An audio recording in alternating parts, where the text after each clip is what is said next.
Bayangkan, kalau suatu malam Rasulullah datang dalam mimpi seorang raja, bukan untuk memberi kabar gembira, bukan untuk memberi nasihat, tapi untuk berkata, "Selamatkan aku dari dua orang itu." Inilah kisah nyata yang membuat Madinah bergetar. Sultan Nuruddin Mahmud Zangku, seorang pemimpin yang hatinya lembut, matanya sering basah karena takut kepada Allah. Pada suatu malam yang sunyi, beliau terbangun dengan dada sesak. Mimpi itu sangat jelas.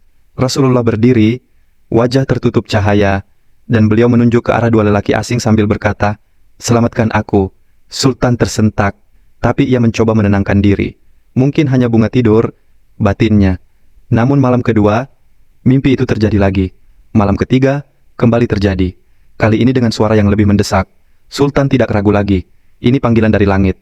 Tanpa menunggu waktu, Sultan memanggil wazirnya, Syalihuddin, lalu berkata cepat, "Kita pergi ke Madinah. Sekarang, tak ada pasukan besar, tak ada pengumuman, hanya perjalanan sunyi, ditemani rasa takut kalau sudah terlambat." Setibanya di Madinah, Sultan mengumpulkan seluruh penduduk. Ia ingin melihat wajah mereka satu persatu, karena wajah dua lelaki dalam mimpinya sangat jelas diingatan. Tapi keduanya tidak ditemukan. Akhirnya ia bertanya, "Apakah ada orang asing yang tinggal di antara kalian?" Seorang penjaga menjawab, "Ada dua orang dari Maghrib. Ibadahnya rajin, sedekahnya besar, bahkan membangun sumur untuk warga." Sultan menatap wazirnya dan berkata, "Itu mereka." Mereka menuju rumah itu. Saat pintunya dibuka, suasananya aneh. Rumahnya besar, namun kamar tidurnya hanya satu. Dan Sultan melihat tanah di bagian belakang rumah, lebih lembut, seperti baru digali.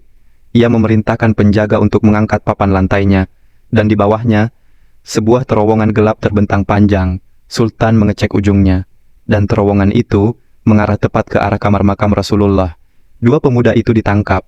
Wajah mereka pucat, menggigil, tak mampu berbohong. Mereka telah menggali selama berhari-hari, dan tinggal beberapa meter lagi sebelum menyentuh tempat suci itu.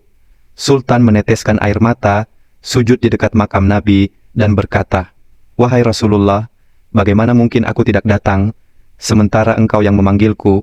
Untuk mencegah kejadian itu terulang, Sultan membangun parit besar di sekeliling makam, mengisinya dengan lapisan timah dan besi yang tebal, agar tidak ada satupun manusia di dunia ini yang bisa mendekati pusara Nabi dari bawah hingga hari kiamat. Dan hingga hari ini, logam-logam itu masih ada. Diam, menjadi saksi bahwa Allah menjaga kekasihnya dengan cara yang tak pernah terbayangkan manusia.